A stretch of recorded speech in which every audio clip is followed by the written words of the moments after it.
వికాసానిక వినాశనానిక పరాన్నజీవి పార్టీగా కాంగ్రెస్ పార్టీ ఓటర్లకు ఆర్జేడీ తప్పదు వాగ్దానాలు ఇస్తుంది.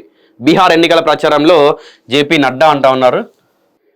బీహార్ ఎన్నికలను ఎన్డీఏ వికాసానికి ఇండియా కూటమి వినాశనానికి మధ్య జరుగుతున్న పోరుగా భాజపా అధ్యక్షుడు కేంద్ర మంత్రి జేపీ నడ్డా పేర్కొన్నారు. భాగస్వామ్య పక్షాలను అంతం చేసే పరాన్నజీవి పార్టీగా కాంగ్రెస్ పై విరుచుకుపడ్డారు.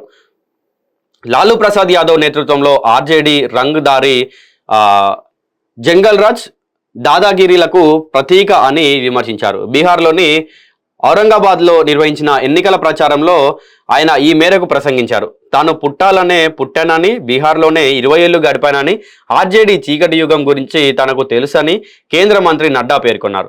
యువతకు ఉపాధి కల్పిస్తామని వలసలను అడ్డుకుంటామని తేజస్వి యాదవ్ ఇచ్చిన హామీలు భూమికి ఉద్యోగం కుంభకోణంలో ఆర్జేడీ ప్రమేయాన్ని గుర్తు చేస్తున్నారు.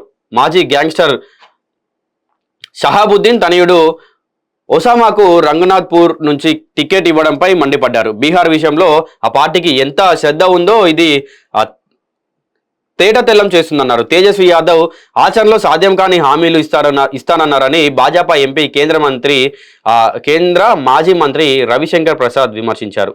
2.6 కోట్ల మందికి ప్రభుత్వ ఉద్యోగాలు ఇస్తామని తేజస్వి చెప్తున్నారు. దీనికి 12 లక్షల కోట్లు అవసరం అవుతాయి. రాష్ట్రం మొత్తం బడ్జెట్ దాదాపు 3 లక్షల కోట్లు. మరి ఎక్కడి నుంచి ఉద్యోగాలు కల్పిస్తారని ఓ మీడియా సమావేశంలో ప్రశ్నించారు.